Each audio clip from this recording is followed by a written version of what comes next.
So, as you might remember from a previous segment, we are Pokemon Go players.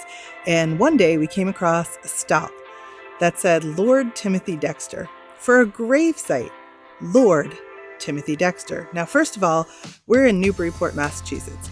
Not a lot of lords and ladies here to be had, even in the old burial grounds. We were kind of interested in that. Another thing we noticed is that the Lord has quotes around it. So it's not Lord Timothy Dexter, it's Lord Timothy Dexter. Dexter was born in Malden, Massachusetts in 1747. He had almost no formal education, but somehow made a fortune doing things that honestly shouldn't have worked. Of course, it didn't hurt that he married a wealthy widow who was 32 at the time.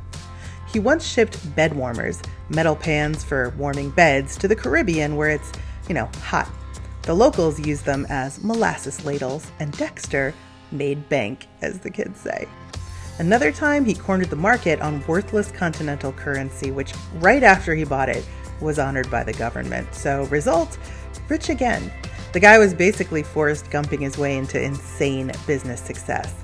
And if you're wondering about the Lord part, he just gave himself the title. He had no royal lineage, no knighthood, just a really healthy ego and a complete disregard for what society thought about him. He even wrote a book called A Pickle for the Knowing Ones, with no punctuation, basically just a stream of consciousness. When people complained, Lord Timothy printed a second edition, adding a page full of punctuation marks at the end with a note telling people, pick your own.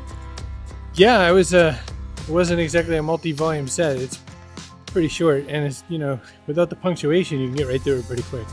Longer or shorter than It's Not About the Tights. Lord Timothy Dexter lived in Newburyport, Massachusetts, where he built statues of famous leaders, including one of himself, labeled, "I am the first in the East, the first in the West, and the greatest philosopher in the Western world."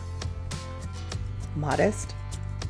So yeah, what started as a simple PokéStop turned into a deep dive into American eccentricity, and a reminder that sometimes the weirdest characters make the best stories.